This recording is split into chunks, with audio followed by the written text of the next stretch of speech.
Aí o seguinte, para a nossa continuidade, nós temos aqui na projeção, tá? Uma tabela a respeito das relação do iluminismo na sua política, na sua economia, na sociedade e a sua religiosidade, comparando, tá, o antigo regime ou absolutismo e o iluminismo. A política dentro dessa estrutura, dentro desse período era chamado de absolutismo monárquico, isso nós já sabemos, tá? A política pensada ou a política sonhada, a política assim desenvolvida ou ambicionada pelos iluministas, a tripartição dos poderes no executivo, legislativo e judiciário, que portanto foi instituída por Barão de Montesquieu. A ideia, na verdade, era uma monarquia constitucional, que é o modelo da Inglaterra, uma monarquia constitucional e pode ser, podendo ser hereditária, mas a monarquia constitucional pressupõe a limitação dos poderes do rei ou da rainha em relação às práticas políticas e às práticas econômicas. Tanto é que vocês sabem que na Inglaterra atualmente quem detém os poderes políticos e econômicos é o parlamento na figura do primeiro-ministro. No caso, a figura da rainha é uma figura consultiva, tá ok? Principalmente consultiva nas relações sociais. Caso haja uma condição polêmica, uma crise econômica, uma crise política, a rainha ou a família real é consultada através de uma entrevista para saber qual seria a visão que a família real tem sobre a situação, tem sobre aquele dado, e isso é levado em conta, levado ao parlamento para chegar a uma possível decisão a respeito de que ação estabelecer. Deixa eu ver aqui, quem pergunta, Larissa Zan. Ronei, hoje é só despotismo esclarecido ou vai ter mais alguma coisa? Larissa, a gente termina o iluminismo e a gente já vai começar Immanuel Kant, tá ok? A gente termina o iluminismo e a gente já começa Immanuel Kant. Nós não vamos dar conta de terminar Immanuel Kant hoje, mas a gente pelo menos começa Immanuel Kant, tá ok? Respondido, tá? Obrigada, Ronei. De nada. Na economia, tá? Na economia, a base era o mercantilismo, que eram as práticas da intervenção do Estado na economia. No intervencionismo, eu tenho balança comercial favorável, no mercantilismo, eu tenho metalismo, eu tenho metalismo, industrialismo, eu tenho colonialismo, eu tenho intervenção do Estado na economia. Portanto, eu teria monopólios que é concedido pelo rei a um grupo de indivíduos. Já no iluminismo, a ideia era liberalismo econômico, o deixar fazer, deixar passar, lei da oferta e da procura, inspirado principalmente em Adam Smith. Ok? Dentro da sociedade, havia uma sociedade de privilégios, claro. A sociedade era formada pela nobreza, então a nobreza gozava de alguns privilégios em relação à estrutura monárquica. E dentro do ideal iluminista era o ideal de isonomia, de igualdade de todos perante a lei, pelo amor de Deus. Igualdade na questão dos privilégios, na questão das transições dos direitos, não na posse. Tá ok? Então, igualdade em relação aos direitos e não igualdade em relação à posse, porque eles pregavam necessariamente a liberdade de propriedade. Principalmente, John Locke dizia que os 3 direitos naturais eram liberdade, vida e propriedade privada. Então, não havia a possibilidade de uma certa igualdade de bens, mas de direitos, todos seriam iguais perante a lei. E no campo da religiosidade, predominava, claro, o iluminismo ou o cristianismo dentro da figura monárquica, tá? E depois nós temos na questão do iluminismo a introdução do deísmo, tá? A ideia segundo a qual nós acabamos de falar, eu posso acreditar em Deus, mas necessariamente eu não preciso seguir nenhuma religião propriamente dita. Isso era uma grande crítica ao pensamento da Igreja Católica. Então, eu tenho que admitir, aliás, eu posso admitir a existência de Deus, mas necessariamente eu não preciso seguir uma instituição religiosa para acreditar em Deus. Então, essas são as práticas do iluminismo que combateram diretamente as práticas absolutistas. Então, deixar fazer, deixar passar, que o mundo caminha por si só. Essa seria a máxima do pensamento iluminista, ok? Não deve intervir na economia, não deve intervir nas relações de compra e venda, não deve intervir nas relações de mercado. Portanto, o Estado seria apenas um regulador, não poderia intervir. Portanto, os monopólios deixariam de existir e isso prejudicaria a nobreza e auxiliaria o desenvolvimento da burguesia mercantil. Tanto é que uma das consequências diretas do iluminismo é a Revolução Industrial, onde os teóricos, onde os pensadores passam a investir todo o lucro, todo o capital do desenvolvimento, do livre desenvolvimento econômico nas práticas científicas e vão chegar ao desenvolvimento de tecnologias para o desenvolvimento da produção fabril, certo? Aí foi. Aí nós temos assim, o iluminismo introduz o elemento razão. Aí o iluminismo prega uma sociedade igualitária, um governo constitucional e prega a economia liberal. Em suma, resumindo, o iluminismo seria isso aí, dentro do campo da sociedade igualitária, igualdade de todos perante a lei. Ok? Perante a lei, igualdade de todos perante a lei. Não se falou em nenhum momento igualdade de todos na posse de bens, certo? Então, aí nós temos assim, o ensino gratuito também é uma prática do iluminismo, tá? Os franceses foram os primeiros a desenvolver a prática do ensino público e gratuito. Depois, outros estados, outros países começam a desenvolver também essa prática. Na estrutura do governo constitucional, ia perdurar a divisão dos três poderes e a soberania popular, aquilo que Jean-Jacques Rousseau chamou de vontade geral. E essa vontade geral nada mais é que o desenvolvimento da democracia moderna. Tá? Na economia, uma liberdade econômica, uma livre concorrência e lei da oferta e da procura. Então, sem intervenção do Estado na economia. Tá? Então, por isso nós falamos que a intervenção do Estado na economia é prejudicial aos interesses da burguesia. Por quê? Com a intervenção do Estado na economia, geram-se os monopólios. Gerando os monopólios, eu vou privilegiar um grupo restrito de indivíduos, tá? E a partir daí, eu acabo prejudicando outros comerciantes, os pequenos comerciantes, no caso, a burguesia nascente, certo? Mas, para poder fechar a parte do iluminismo, para a gente poder fechar essa parte, nós temos que falar a respeito do despotismo esclarecido. O que foi o despotismo esclarecido? Foi assim. A Europa, principalmente a França, a Inglaterra, foram difusoras das ideias do iluminismo.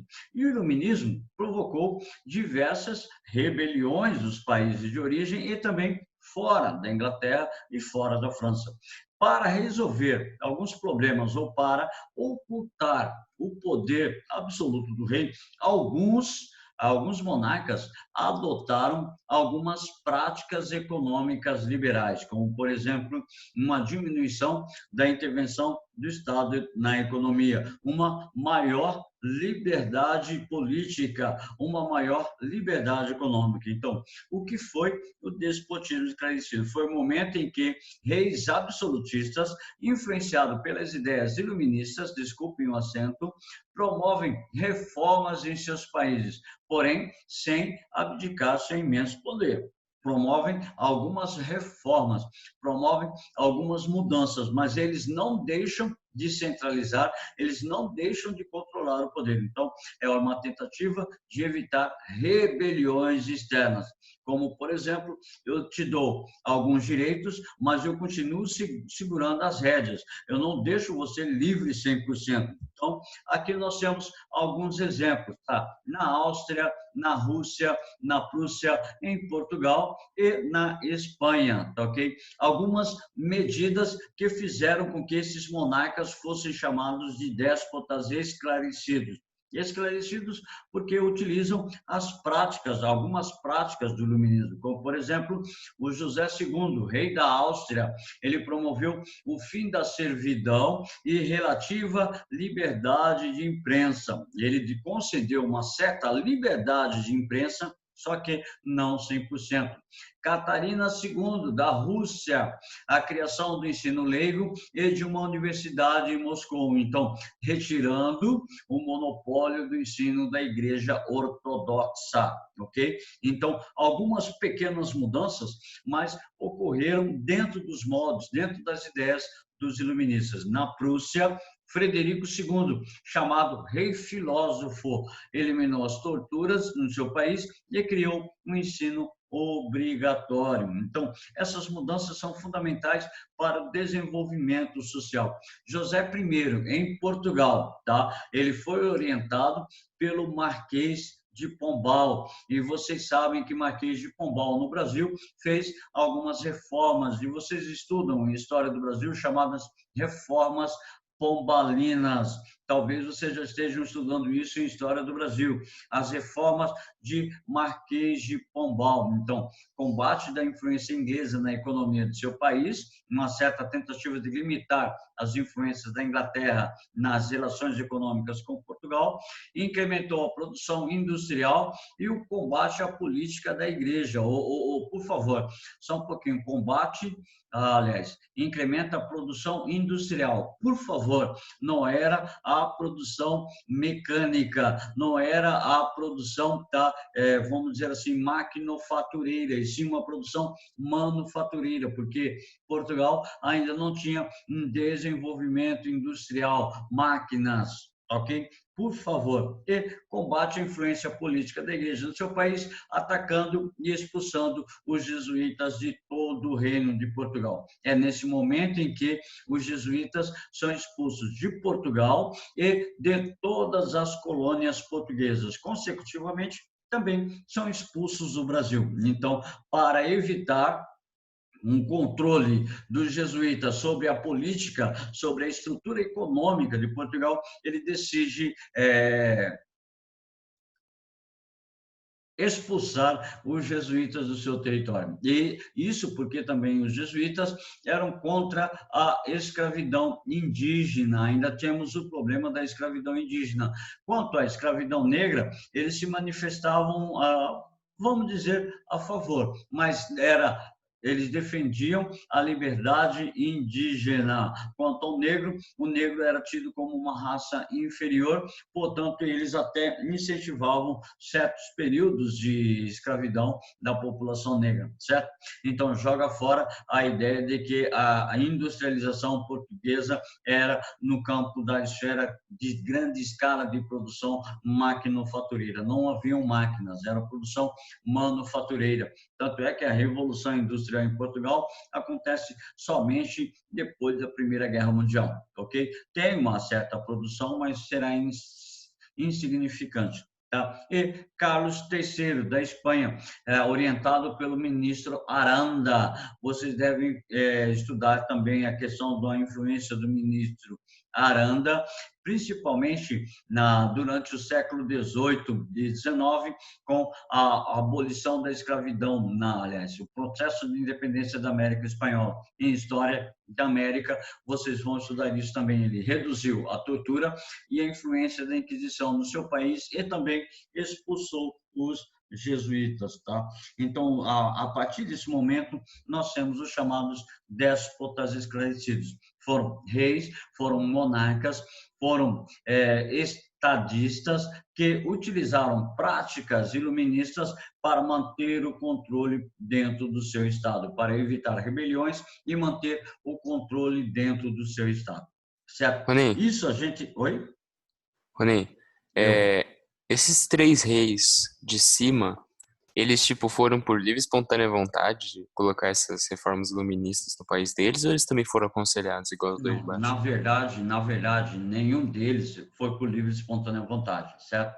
A gente coloca assim, o José I e o Carlos III orientados pelo Pombal e pelo ministro Aranda, porque eles são ministros, eles são figuras que aparecem no decorrer da história, tá? Por exemplo, Frederico II, ele foi influenciado pelas críticas, pelos movimentos que estavam acontecendo dentro da antiga Prússia, certo?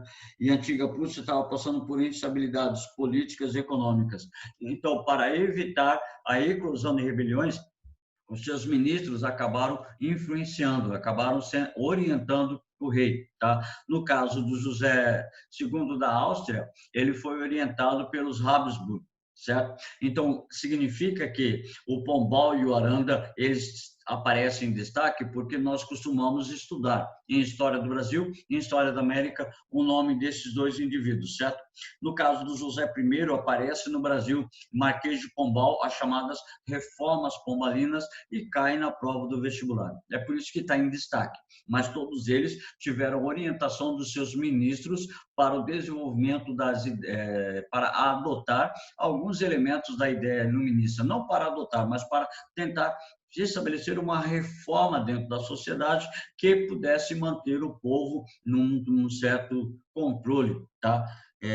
Para poder impedir a ocorrência de algumas revoltas, de algumas rebeliões, tá ok? Mas Muito eles obrigado, tiveram né? influência sim, certo? Isso é só, Pombal e Oranda é só para destacar aquilo que a gente estuda nas nossas aulas, certo? Então, aqui fica a respeito do processo do desenvolvimento do pensamento, certo? Aqui só um mapa, tá? Do que seria, de onde surgiram, ou quais foram as ideias que os pensadores que passam a surgir. Na França é o maior número de indivíduos que desenvolvem o pensamento iluminista, tá ok? Montesquieu, Voltaire, Rousseau, Manet, Goffin, tá? Émile Chatelet, tá? E outros indivíduos, tá? Na Grã-Bretanha nós temos David Hume, tá? Adam Smith, sem contar John Locke. E representando também, tá? Aqui nós temos Immanuel Kant, que hoje na região que nós chamamos de Alemanha, tá? O alemão Immanuel Kant também, ele é fruto do iluminismo, ele é fruto do desenvolvimento do pensamento iluminista. Tá? Então, aí ele vai ter outras ideias, ele vai estabelecer uma certa crítica ao pensamento iluminista, tá ok? Então, a gente tem que ter bem claro, tá? Influências do movimento iluminista, influenciou uma série de movimentos na Europa e fora dela, que abalaram definitivamente o chamado antigo regime, ok? Deixa eu ver aqui, Liara. Fala, Liara. Deixa eu ver o que a Liara está pedindo para Peraí, gente. Pro, tô escrevendo aqui. O pombalismo é um tipo de. Sim, tá? O pombalismo, a ação de Marquês de Pombal, são ações déspotas, onde ele, como primeiro-ministro, agiu em nome do rei de Portugal em todas as colônias portuguesas, e principalmente no Brasil, tá ok? As ações Tá de ok. Marquês de Pombal são ações de despotismo influenciados pelo pensamento do rei. Então, o rei dá carta branca para o Marquês de Pombal agir em suas colônias. Pegou a ideia? Peguei a ideia, Pro. Brigadão. Então, tá bom. Só para a gente deixar bem claro, tá? O iluminismo, ele influenciou, tá? A independência das 13 colônias britânicas na costa leste norte-americana, ou a independência dos Estados Unidos, foi o primeiro movimento inspirado no iluminismo, tá? E a Revolução Francesa, em 1789, que foi um movimento inspirado no iluminismo também. Só que tem alguns professores, tem alguns pensadores que costumam dizer que a Revolução Industrial foi fruto das ideias iluministas, as ideias de liberdade de pensamento, as ideias de liberdade de estabelecer o conhecimento. Então, fala-se que a Revolução Industrial, a Revolução Americana e a Revolução Francesa são os primeiros 3 grandes movimentos inspirados nas ideias iluministas, tá? Propriamente nas ideias, como nós falamos, independência dos Estados Unidos e a Revolução Francesa. Então, além dos movimentos políticos, também influenciou a economia através da Revolução Industrial, como nós acabamos de falar. Então, base do pensamento contemporâneo em muitas sociedades ocidentais, no que diz respeito à organização política, econômica e social. Se nós vivemos hoje, tá? Se a estrutura política do Brasil hoje está dividida entre legislativo, executivo e judiciário, nós temos, então, resquícios dos moldes iluministas. Então, nossa política está centrada em cima do desenvolvimento político, econômico e social do iluminismo, certo? Então, para a gente fechar nossa aula, é justamente isso, tá? Então, o iluminismo influenciou diversos movimentos pelo mundo afora. E vale a pena lembrar também que, dentro dessas ideias, o iluminismo influencia também os processos de independência na América Espanhola e na América Portuguesa, influenciadas pela expansão napoleônica. Mas dentro da expansão de Napoleão Bonaparte, nós temos as ideias inspiradas no iluminismo: liberté, igualité, fraternité, ou seja, liberdade, igualdade e fraternidade. Tanto que, quando Napoleão Bonaparte assume o poder na França, ele assume com 3 poderes fundamentais: pacificar a revolução, ou seja, acabar de vez com a revolução, tornar a França a principal potência econômica da Europa e combater os absolutismos existentes ainda na Europa. Então, fruto da influência do pensamento iluminista, nós temos a expansão napoleônica e o processo de independência na América. Certo? Então, a partir daí, nós temos as influências do pensamento iluminista dentro do que nós vamos chamar de estrutura política, econômica e social do mundo, certo?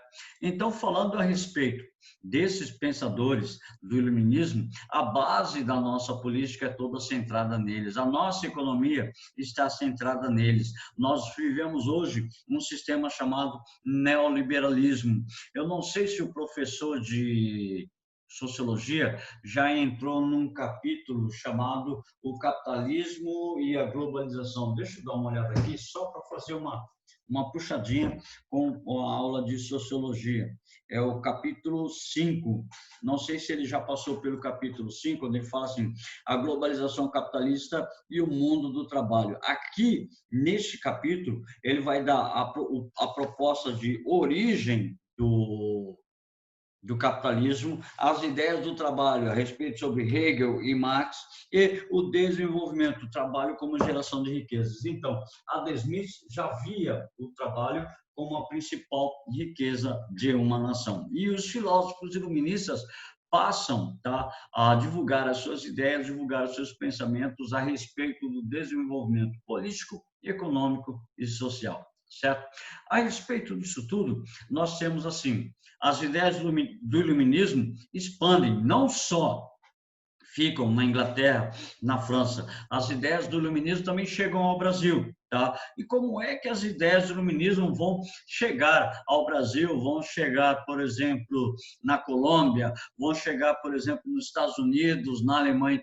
Porque funciona assim: o centro de desenvolvimento intelectual da Europa ou era Londres ou era Paris. Então, os filhos das elites econômicas, das elites latifundiárias desses países, de outros países, enviavam seus filhos para estudar em Paris, estudar em Londres. E quando eles terminam, né? Hoje a gente não fala termina o estudo, mas quando ele terminava o seu estudo acadêmico em Londres, em Paris, retornavam para os seus respectivos países. Quando retornavam para os seus respectivos países, eles levavam a ideologia iluminista, tanto da França quanto da Inglaterra, para os seus respectivos países, e aí começam a lutar pelo processo de liberdade, igualdade, fraternidade, e assim pressupõe-se o desenvolvimento desenvolvimento do pensamento, tá, iluminista em diversos cantos do mundo. No Brasil, nós temos, por exemplo, a Inconfidência Mineira. A Inconfidência Mineira recebe influências do pensamento iluminista, porque os filhos da elite mineradora foram estudar em Londres, foram estudar em Paris e trouxeram a sua ideologia, certo? Mas dentro desse ambiente surgem alguns outros filósofos, alguns outros pensadores que estavam ligados diretamente no campo do conhecimento, no campo político, e um deles é o chamado Immanuel Kant. Immanuel Kant é chamado de um dos sábios do período contemporâneo, tá? Um dos sábios do período contemporâneo, porque ele faz uma chamada revolução científica do pensamento. Se vocês pegarem, nós temos Nicolau Copérnico, ele vai fazer a chamada revolução científica, onde ele vai retirar a ideia do geocentrismo e vai transitar para a ideia do heliocentrismo. Traduzindo, ele influencia o conhecimento acerca da ciência, acerca da astronomia. Então, Nicolau Copérnico vai ser contra os ensinamentos da Igreja Católica Apostólica Romana, pois os homens da Igreja falavam que todos os astros giram em torno da Terra. A Terra é estática, a Terra está imóvel e os astros giram em torno da Terra. Isso seria chamado geocentrismo. Para Nicolau Copérnico, o centro do universo, naquele período, claro que eles não tinham o conhecimento a respeito das galáxias, não tinham conhecimento da nossa Via Láctea, não tinham conhecimento amplo a respeito da astronomia ou da física, certo? Então, ele passa a criticar o pensamento da igreja. Então, ele transita a ideia de que a Terra é o centro para a ideia de que o Sol é o centro. E fundamenta ainda mais uma contradição dentro do pensamento da igreja.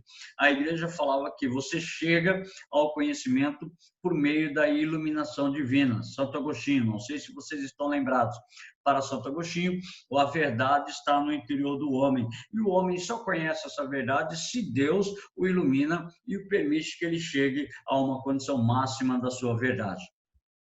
Traduzindo isso, significa que, propriamente, tá, o homem seria agora capaz de formular o seu conhecimento, ou seja, para Nicolau Copérnico, o objeto é a fonte do conhecimento, e não a iluminação. Eu preciso observar o objeto, eu preciso entrar em contato com o objeto e daí eu utilizo a razão. E depois vem René Descartes a respeito do conhecimento racional, do racionalismo, aí vem os empiristas a respeito da experiência, que a experiência deve ser feita de forma racional, e vem Immanuel Kant. Para Immanuel Kant, eu devo utilizar tanto a razão quanto a experiência. E, por favor, Immanuel Kant, ele vai buscar determinar os limites da razão. Até que ponto a razão pode me fornecer algo de concreto, ou até que ponto a razão pode me fornecer o conhecimento, ou até que ponto a experiência, somente a experiência, pode me fornecer o conhecimento. É por isso que a filosofia de Kant chama-se assim, idealismo kantiano ou criticismo kantiano. Por que eu utilizo esses termos? Idealismo, porque ele vai pegar a ideia do transcendental, a ideia do elemento que vai extrair uma condição máxima do si, ou seja, algo que está além do próprio ser humano, transcendente, tá? O idealismo, porque ele vai hipotetizar aquilo que seria perfeito a partir do pensamento comum, a partir do pensamento alicerçado na experiência. Então, eu tenho que estabelecer a experiência e essa experiência ela é comprovada racionalmente. Por isso o criticismo kantiano, eu estabeleço uma crítica em relação à razão, em relação ao empirismo. Então, o pensamento dele vem como uma tentativa de eliminar a dicotomia razão experiência. Ele vem com a ideia de juntar razão e experiência e formular a ideia do conhecimento. Então, para a gente falar de Kant, é importante a gente estabelecer assim, as principais obras de Immanuel Kant. Crítica da razão prática, é onde ele estabelece o seu conhecimento acerca da ética, acerca da ação, acerca da moral do homem. A crítica da razão pura é a busca do conhecimento para Kant. Como é que se forma o conhecimento, tá?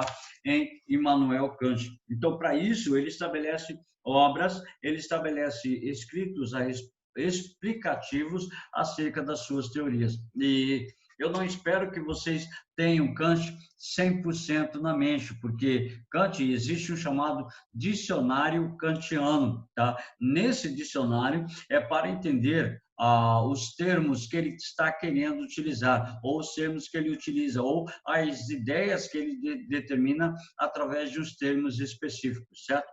Fundamentos da metafísica dos costumes, onde ele vai abordar também a questão da ética, a questão da moral, do comportamento humano, e o tratado sobre paz perpétua, que seria a ideia segundo a qual todo ser humano desenvolve dentro de si o anseio de buscar uma vida tranquila, uma vida de paz. Só que o que seria preciso para estabelecer essa busca ou o encontro desses elementos, tá? Aí vem assim, aí já começa assim, é o contexto histórico e filosófico de desenvolvimento intelectual de Immanuel Kant. Ele é filho do iluminismo, na verdade, ele vive o iluminismo praticamente, ele vive todo o século XVIII. Ele nasce no contexto de difusão das ideias de John Locke, das ideias de Adam Smith. Ele estuda essas ideias e ele vai estabelecer a ideia do alemão é complicado, Aufklärung, tá? Ou seja, o esclarecimento. Tá? O que seria, então, o esclarecimento para Immanuel Kant? Segundo Immanuel Kant, todo indivíduo, quando ele estabelece a busca pelo conhecimento, ele vai estabelecer o esclarecimento. Segundo os pensadores iluministas, um déspota esclarecido era aquele indivíduo que deixou entre aspas, né? Deixou de lado parte das suas práticas absolutistas e passa a utilizar alguns elementos do iluminismo, ou seja, ele estaria esclarecido, ele teria um conhecimento. Segundo Immanuel Kant, esclarecimento é a capacidade de pensar por si mesmo, sem ser tutorado ou manipulado. É a capacidade que você tem de pensar, a capacidade que você tem de estabelecer as suas próprias ideias sem o auxílio de nenhum indivíduo. Então, eu costumo dizer que vocês estão alcançando o seu esclarecimento ou a sua maioridade intelectual. Tá? Em alguns filósofos, até mesmo Immanuel Kant, ele vai falar da menoridade e da maioridade intelectual, ou seja, seria quando você alcança a maioridade intelectual, você alcançou o chamado esclarecimento, você deixou de ser manipulado, você deixou de pensar de acordo com o que os outros te falavam, ou seja, você desenvolve a capacidade de pensar a partir de si, por si e consigo mesmo, tá ok? A partir do momento que você estabelece a capacidade de pensar individual, ou seja, a partir de você mesmo, você alcançou o esclarecimento. Segundo Immanuel Kant, o iluminismo permitiu que os seres, que os homens, que os indivíduos alcançassem esse esclarecimento. Para alcançar esse esclarecimento, então, seria uma prática constante de análise de si próprio, ou seja, o estabelecimento das abordagens acerca do seu conhecimento. O que você tem de verdadeiro e o que você tem de falso. É aí que entra a ideia de Immanuel Kant em Nicolau Copérnico. Já a gente vai colocar a Revolução Copernicana. Tá? Immanuel Kant passa a afirmar que o conhecimento não está no objeto, mas no sujeito que percebe o objeto, porque o objeto só fornece para mim elementos para eu poder conhecer. Então, o sujeito esclarecido estabelece o conhecimento acerca do objeto. Então, se você tem um certo esclarecimento dentro de você, se você é capaz de pensar a partir de si próprio, pressupõe-se que você alcançou o seu esclarecimento. Então, o esclarecimento é a liberdade de expressar as suas ideias sem ser taxado de louco ou subversivo, tá? Sem as suas ideias ser consideradas uma afronta à estrutura vigente, ou ser esclarecido é aceitável, estabelecido como verdadeiro, somente após o seu exame livre e fundamentado. Então, uma pessoa esclarecida não aceita nada como verdadeiro em primeira instância. Uma pessoa esclarecida, ela vai primeiro, tá? Ela vai primeiro fazer um exame daquilo que foi passado para ela. Ela vai analisar com calma, ela vai analisar com atenção tudo aquilo que foi colocado como verdadeiro para ela. Então, ela nunca aceita, em primeira instância, algo como sendo verdade absoluta. Aí é a maturidade ou a maioridade da razão, aquilo que a gente acabou de falar. Se você já tem 16, 17, alcançando 18 anos, você começa a desenvolver mais claramente esse esclarecimento, você começa a pensar por si só. Você começa a estabelecer alguns questionamentos básicos para a sua própria vida, como o que fazer, o que não fazer, que vestibular eu vou prestar, que vestibular eu não vou prestar, que curso eu quero. Então, significa que você está tomando umas decisões esclarecidas, uma decisão onde a razão é o seu guia fundamental. E, a partir daí, Kant afirma que a sua época está em vias do esclarecimento, ou seja, está em vias do desenvolvimento intelectual. Os homens atingem essa etapa por si só, lentamente, desde que não cedam à preguiça e à covardia. Aí acontece muito com os indivíduos com medo ou com preguiça de desenvolver as suas ideias, seu pensamento, eles acabam deixando para que o outro decida em seu lugar. Tá? É necessário que tenham a liberdade e o espaço para o esclarecimento, que permita externar as suas objeções sem constrangimento. Ou não absolutizem a razão e reconheçam os limites da própria razão.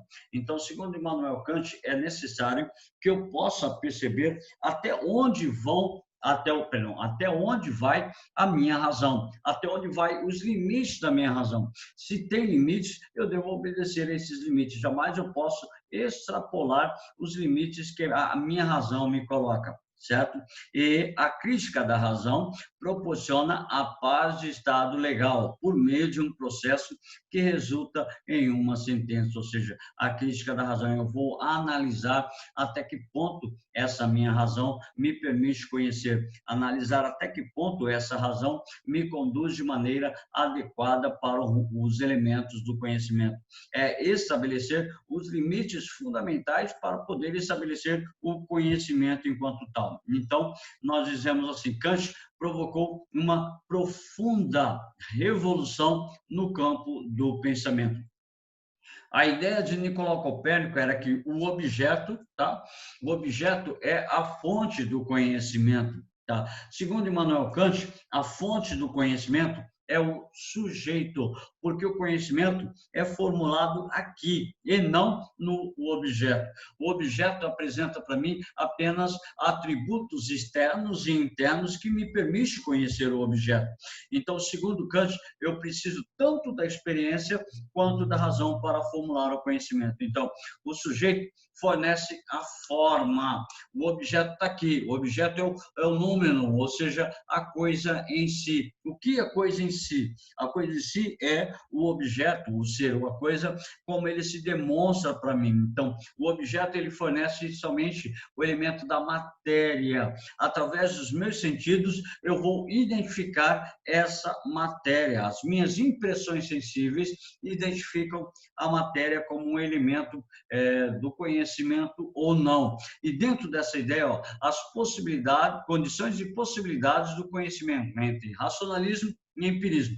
Segundo Immanuel Kant, o conhecimento é constituído de matéria e forma. A matéria são as coisas, as formas somos nós que damos a essa matéria. Então, quando eu olho o objeto, ele é apenas um objeto em si, mas ele foi criado pelo ser humano. Então, quem dá a forma ao objeto é o ser humano. Portanto, quem estabelece o conhecimento sobre esse objeto também sou eu, ser humano, tá? Então, nós conhecemos a coisa em si, o númeno, o objeto, tá? Segundo Kant, é o númeno, tá? Ou seja, nós não percebemos a coisa fora de si. Conhecemos somente a coisa como ela aparece, ou seja, o fenômeno da coisa. Desculpem o erro ortográfico nos acentos, tá, ok? Então, assim, eu olho o objeto, eu percebo a coisa em si, ou seja, eu percebo o fenômeno, como ele se apresenta a mim. Então, essas ideias, elas estão estabelecidas dentro do tempo e espaço.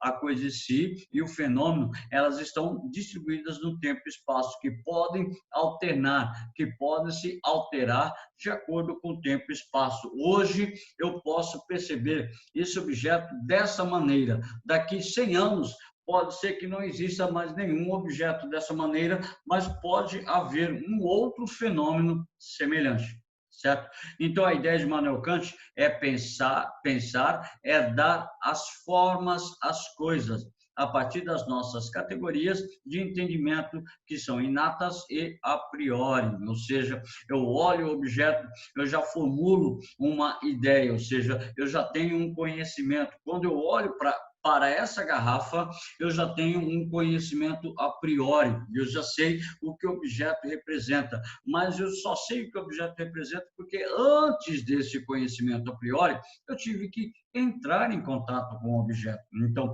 é o sujeito que estabelece o conhecimento através da crítica da percepção sensorial, ou seja, os sentidos me fornecem o conhecimento, mas eu preciso estabelecer adequadamente a crítica para poder chegar ao entendimento. Então, diz assim, em Kant, há duas principais fontes do conhecimento no sujeito. Primeiro, a sensibilidade, tá? Por meio da qual os objetos são dados na intuição, na sensibilidade, os meus 5 sentidos. Por favor, eu olho o objeto e retiro as características que esse objeto me fornece.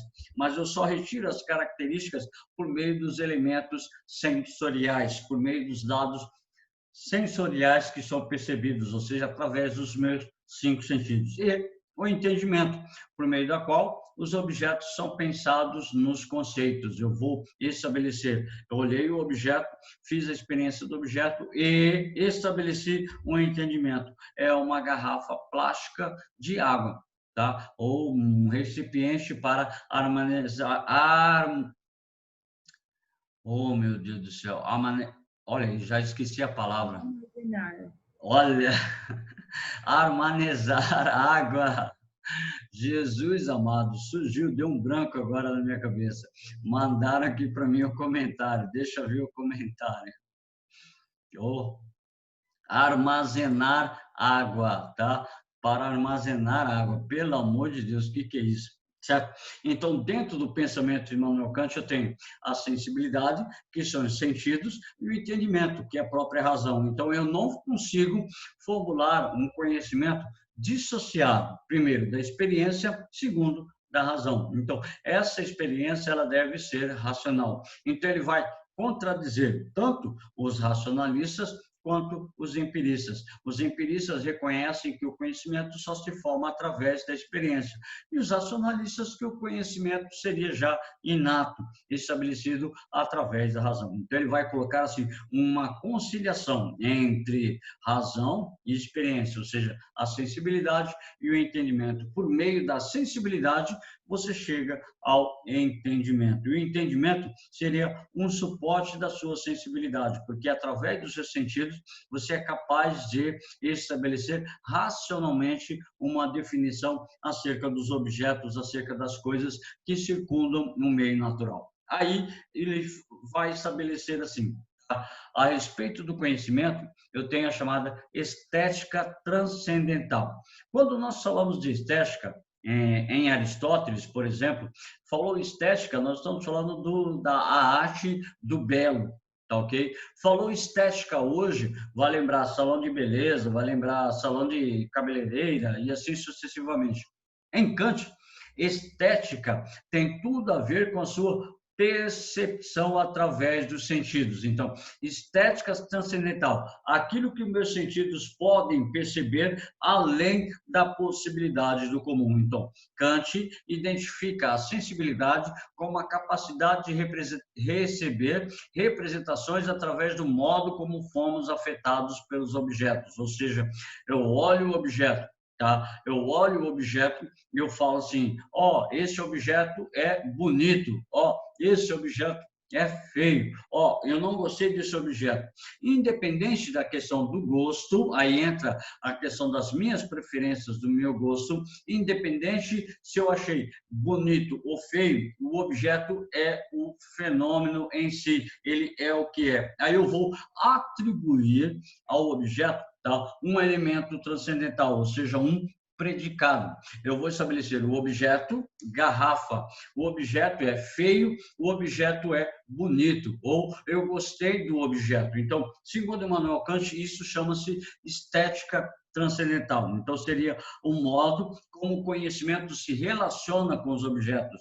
É por meio da intuição que está na mente. E considerando que os objetos não são dados pela sensibilidade, ou seja, eles são compreendidos pela sensibilidade. Os objetos são aquilo que são. As instituições só podem ser fornecidas por meio dela, ou seja, por meio dessa análise, por meio dessa percepção, eu posso chegar ao conhecimento do objeto. Então, no entanto, a gente pensou que as instituições empíricas contêm mais do que apenas sensações, mais do que apenas sensibilidade.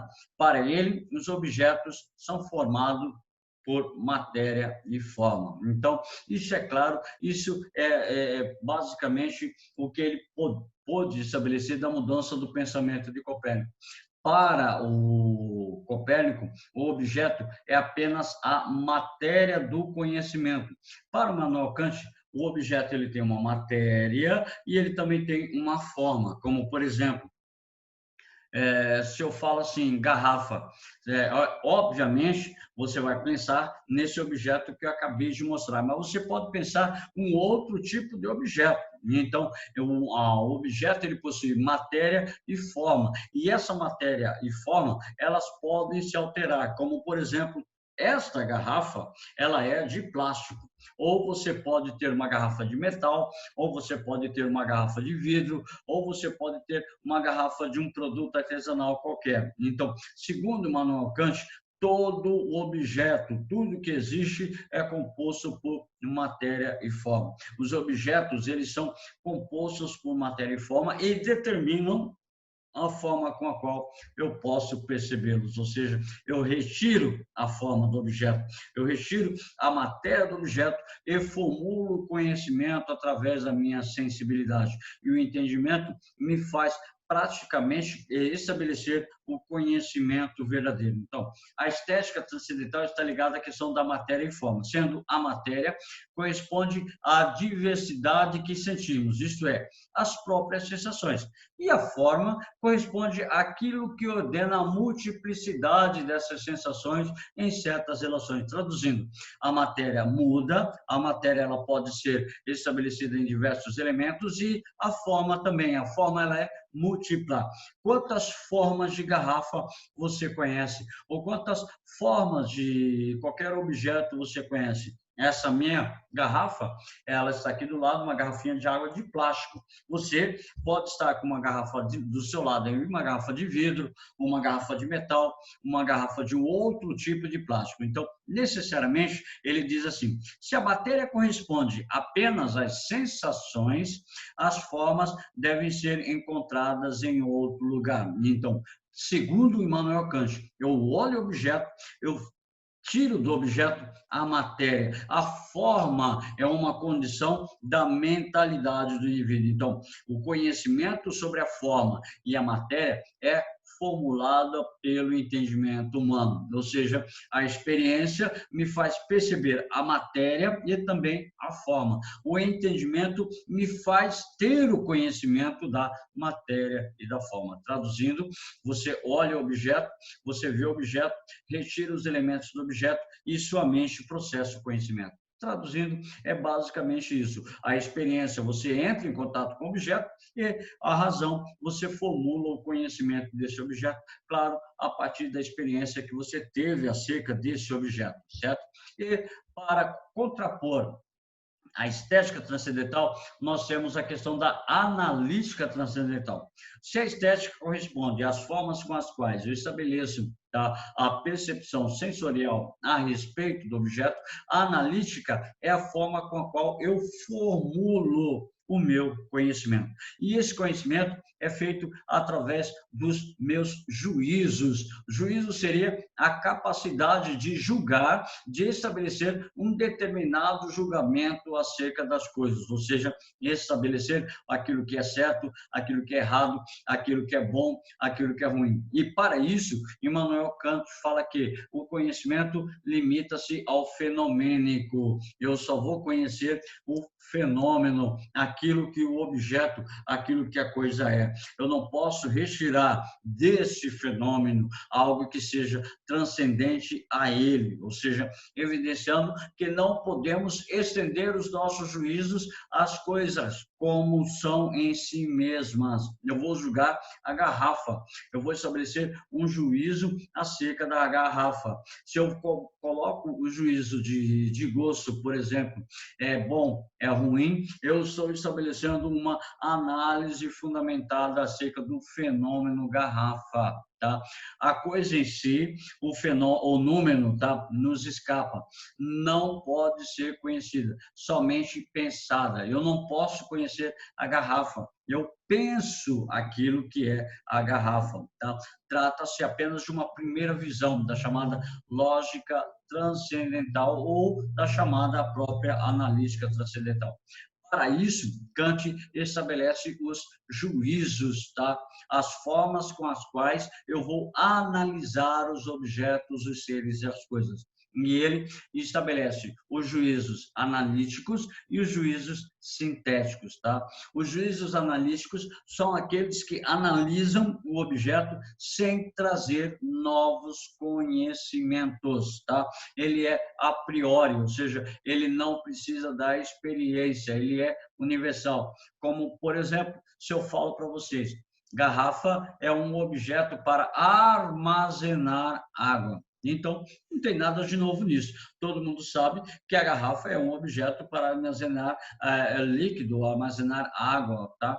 No seu interior. Só que, a partir desse momento que eu falo que garrafa é um objeto para armazenar líquido no seu interior, não tem nada de novo. Eu não preciso fazer experiência nenhuma a respeito disso. Agora, se eu pego um juízo sintético, são aqueles analisados como objeto, trazendo novos conhecimentos. Eles são a posteriori, ou seja, depois da minha experiência. Se eu passo a estabelecer assim, a garrafa foi utilizada para armazenar líquidos e depois ela foi reutilizada para tais fins. Então, eu acrescentei algo posterior ao uso do elemento da garrafa. Eu estabeleci algo a respeito da experiência da garrafa em relação aos seus processos, aos seus consecutivos usos e desusos dos elementos. Então, juízo analítico, eles são a priori, não apresentam nada de novo, como, por exemplo, eles são universal. Se eu colocar assim, 2 mais 2 é igual a 4. Não há nada de novo nisso e, portanto, representa um pensamento lógico. 2 mais 2 é igual a 4. Não tem nada de novo em relação ao desenvolvimento do juízo analítico, tá? O juízo sintético, ele vai me colocar que, além de 2 mais 2 ser igual a 4, eu tenho outros elementos que podem ser consecutivos, que podem ser criados como elementos acerca do conhecimento. Então, 2 mais 2 igual a 4, ele é analítico, não me apresenta nada de novo. Agora, se eu coloco, por exemplo, uma equação de segundo grau para você resolver, eu posso chegar a um conhecimento novo. Eu posso estabelecer algo através da experiência, porque dentro de uma equação de segundo grau, eu tenho várias operações que determinam um resultado. Então, pode trazer um novo tipo de conhecimento. Então, ele não é universal. Então, o conhecimento analítico é aquele que estabelece o conhecimento sem trazer nada de novo. O conhecimento sintético, ou juízo sintético, são os elementos que podem trazer algo de novo, acrescentar ao conhecimento. E aí nós temos os juízos sintéticos a priori. Os juízos sintéticos a priori, eles não estão ligados à experiência, mas tem uma relação com ela. Por exemplo, como que eu posso citar o exemplo? Uma pessoa que fala assim que a primeira impressão é que fica, então toda vez quando uma pessoa agir daquele modo, ele vai ter aquela mesma ideia, como por exemplo, vamos pegar a Carla como exemplo. A Carla tem um namorado, o namorado foi visitá-la na casa dela. Tá? Chega o pai da Carla e olha para o menino e sai da sala. Aí a Carla fica toda desinibida porque o papai olhou feio para o namoradinho dela. Quando o namoradinho dela vai embora, o papai chega e fala: minha filha, esse menino não presta. Aí a Carla fala: nossa, pai, você nem o conhece, como é que você pode falar que ele não presta? Então, é justamente essa ideia. Devido à criação de estereótipos, tá? O indivíduo muitas vezes não precisa criar ou fazer experiências acerca de algo, alguém ou alguma coisa para formular uma ideia. Então, isso seria uma espécie de conhecimento sintético a priori, tá? A primeira diferenciação: os juízos a priori são aqueles que ocorrem sem a presença da experiência. Grava isso aí. Os juízos a posteriori são aqueles que ocorrem com a presença da experiência. Ou falar, por exemplo, que brasileiro é menos inteligente que um asiático. É a priori ou a posteriori? É um julgamento a priori, tá? Porque a posteriori pode ser comprovado por meio da experiência que o brasileiro pode ser superior ou pode ser inferior, mas criar os preconceitos, por exemplo, os preconceitos e as discriminações, elas nascem, tá, de juízos a priori, onde antes de você estabelecer um conhecimento, a experiência sobre algo, alguém ou alguma coisa, você estabelece uma ideia acerca desses indivíduos, certo? Então, muito cuidado quando você for falar que alguém é isso ou alguém é aquilo, sem fazer o conhecimento dessa pessoa, sem estabelecer uma análise adequada sobre o indivíduo, certo? Aí, para a gente poder... Oi. Eu posso afirmar que, tipo, todo conhecimento a priori antes... Não, tipo, alguns conhecimentos a priori já foram conhecimento a posteriori antes. Tipo, por exemplo, se uma criancinha está aprendendo que, tipo, 2 mais 2 é 4, e ela não sabia disso antes, tipo, aí vai ser um conhecimento a posteriori para ela. Só que depois, quando ela crescer, vai virar muito intuitivo. Então, vai virar, tipo, conhecimento a priori. Pode afirmar isso ou não? Mas a gente está falando a respeito do entendimento. Então, dentro do entendimento, o indivíduo já possui a formulação do conhecimento. Uma criança seria o caso de exceção. Se você levar em consideração o elemento de uma criança que não tem o conhecimento, não tem o entendimento, aí você pode pensar desse jeito. Mas a ideia é o conhecimento acerca do indivíduo que já tem a base fundamentada a respeito desse elemento, certo? Se você pegar uma criança, ela não tem um entendimento claro a respeito das coisas. Então, para ela, tudo será conhecimento sintético, certo? A partir de quando ela chega à sua maturidade, quando você acabou de afirmar, pode ser que ela se encare como um juízo a priori, sim. Tá? Aí, seu raciocínio está certo, mas nós estamos estabelecendo acerca do entendimento humano, tá ok? Uma criança, no caso, é o fato. A criança, no caso, ela está fazendo todas as suas experiências, mas uma pessoa entendida, não. Tá ok? Ok, muito obrigada, Ronei. Ok. Vocês têm no livro de vocês, tá? A tabela dos juízos, tá? De Immanuel Kant. Tanto que no texto de vocês está lá na página 138, tá? Tabela dos juízos e tabela das categorias. Aí temos as relações assim. O que quer dizer isso? Que nossa capacidade de entendimento estabelece através dos nossos julgamentos. Os juízos, eles podem ser universais, particulares e singulares. Quanto à relação da quantidade, tá ok? Quanto à relação de qualidade, quanto à relação da própria relação que eu faço em relação aos elementos do conhecimento e quanto à modalidade. Nós temos a relação assim, para Kant, os juízos, eles são sempre universais, particulares ou singulares. E isso vai estabelecer uma relação do conhecimento e o entendimento humano. Mas, para isso, a gente deixa para a nossa próxima aula. Próxima aula, a gente fala dessa tabela das categorias e nós vamos entrar na questão da ética em Immanuel Kant. E tem caído muito por aí afora Immanuel Kant nas posturas da ética, a ética kantiana. Tá? A ética kantiana é chamada ética deontológica, ou ainda a ética do dever, tá ok? A ética deontológica ou a ética do dever. E essa ética, ela pressupõe necessariamente a sua ação enquanto mecanismo de desenvolvimento na esfera da política. Isso fica para a nossa próxima aula. Se eu não me engano, a gente ainda tem mais uma aula. Tá, hoje é 23, dia 30, nós temos mais uma aula. A gente fala a respeito da ética de Immanuel Kant e a gente encerra o pensamento de Immanuel Kant, certo? Para hoje, fico por aqui. Uma boa semana para vocês. Um abraço. Muito obrigado pela atenção de vocês.